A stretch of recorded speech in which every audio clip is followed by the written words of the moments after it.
àwa landlord nílé ẹ̀yin lẹ fẹ́ gbalé àbí. Bẹ́ẹ̀ni. ẹ ti mọ̀ rí. Bẹ́ẹ̀ni. ẹ ti mọ̀ rí. ọkọ mélòó lẹ fẹ́. Ọkọ kan ni.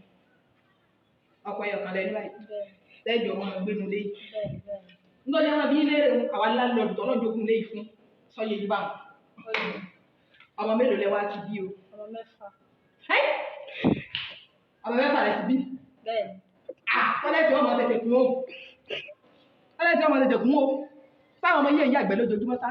Àwọn ọmọdé ọmọ yàgbẹ́ náà anytime ló lè yàgbẹ́. sẹ́yìn sáàsẹ́ wà lórí tọ́mọdé bá jẹ́wà yóò mọ yàgbẹ́ kí ilé ni tọ́lẹ́tì owó sì kún. Wọn kì í jẹ́wà. ẹ jẹ́wà. wọ́n sọ gbogbo òfin inú ilé ìfún yín. Wọ́n ti sọ fún wa. àlejò lè wáyé wá ní ilé yìí o. torí gbà náà lẹ́gbàálé àlejò kan 2 mẹ́ta tí wọ́n mọ̀ wá wọ́n mọ̀ sápá fẹ́ sùn àlejò ọba sì wáyé wá tó yẹ yín bá wọn. wọ́n bá fi wá láàárọ̀ wọ́n gbàlé wọn lọ lálẹ́. sọ́tẹ̀ yín lọ́rùn.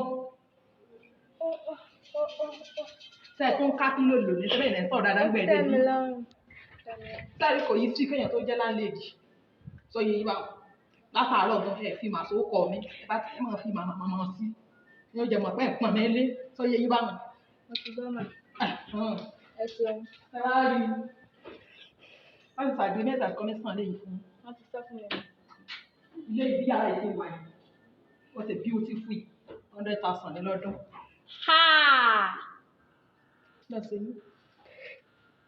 ìgboro lọ́wọ́ wa agreement 50,000 commission 50,000 ó jẹ́ lọ́wọ́ oúnjẹ 200,000 ẹ sì sanwó lé ibi iṣẹ́